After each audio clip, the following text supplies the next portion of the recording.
कुरुक्षेत्र का प्रांगण न केवल युद्ध भूमि बल्कि मानव समय की अग्नि में तपता हुआ यज्ञ कुंड। धरती पर रथ चक्रों की रेखाएं थी जिनमें रक्त प्रवाह नदियों सा बह रहा था।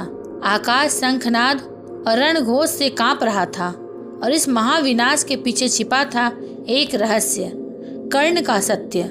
और इस सत्य को सबसे पहले जिसने पहचाना वह था भीम।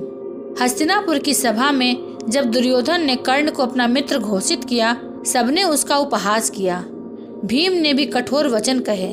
सारथी का पुत्र राजाओं के संग नहीं खड़ा हो सकता।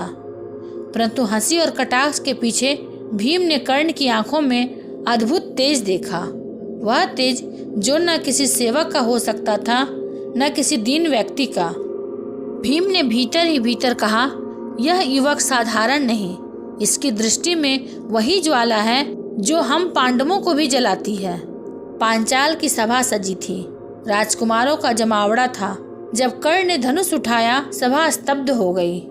उसकी भुजाओं का बल, उसकी नजर का स्थिरपन सब अर्जुन के समान प्रतीत हुआ। परंतु द्रौपदी ने वचन दिया, मैं सारथी पुत्र को पति नहीं चुनूंगी। सभा हंसी से गूंज उठी। भीम ने भी उस क्षण हंसी की, पर उसके मन ने कुछ और देखा। कर्ण की आंखों में घायल आत्मा का शून्य। भीम ने सोचा, यह अपमान इस पुरुष को भीतर से जला देगा। यह घाव ही इसकी सबसे बड़ी शक्ति और सबसे बड़ी दुर्बलता बनेगा। वनवास के दौरान भीम ने कई बार कर्ण की छवि को स्मरण किया, कभी किसी उत्सव में, कभी दुर्योधन के साथ योजनाएं बनाते हुए। भीम ने सोचा, यह पुरुष शत्रु है, परंतु इसके प्रहारों में विष नहीं, इसमें द्वेष है। पर वह द्वेष अपमान से जन्मा है, और अपमान से जन्मा प्रतिशोध ही सबसे भयंकर होता है। कुरुक्षेत्र की भूमि अब रथों की टापों से कांप रही थी। अश्वों की हिनहिनाहट और गदाओं की टक्कर से वातावरण गरज रहा था। युद्ध के दिनों में ही भीम और कर्ण आमने सामने आए। भीम ने प्रहार किया, कर्ण ने प्रत्युत्तर दिया। प्रत्येक आघात बिजली की तरह गिरा।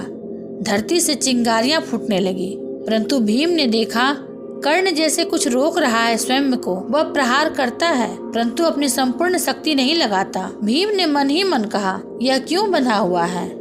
इसकी बाहों में अर्जुन से भी अधिक बल है, पर यह किसी अदृश्य बंधन से बंधा है। एक रात युद्ध के बीच गंगा के किनारे भीम और कर्ण का सामना हुआ।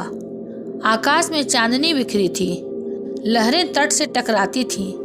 दोनों मौन बैठे रहे। फिर भीम ने कहा, कर्ण, तेरे हृदय में घृणा नहीं, केवल द्वंद्व है। तू क्या छिपा रहा है?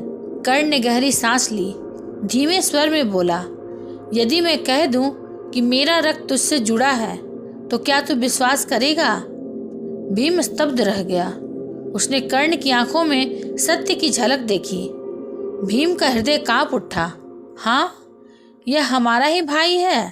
भीम और कर्ण अनेक बार युद्ध में भिड़े, कभी गदा से, कभी बाणों से।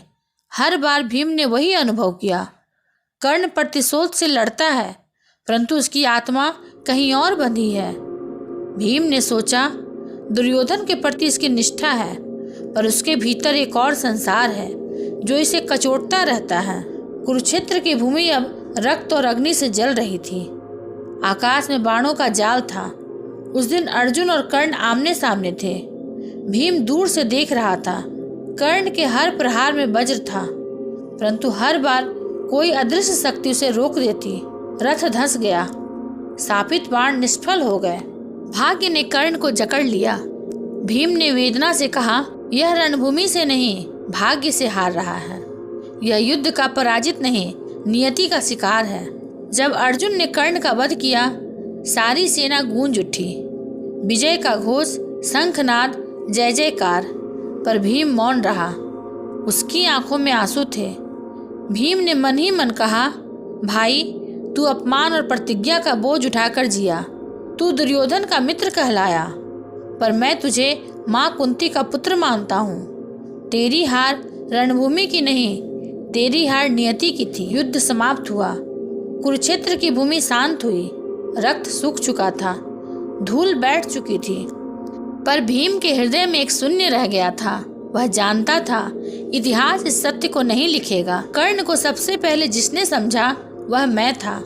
न युधिष्ठिर, न अर्जुन, न नकुल सहदेव, केवल मैं भीम। कर्ण की जीवन गाथा यहीं पूर्ण होती है।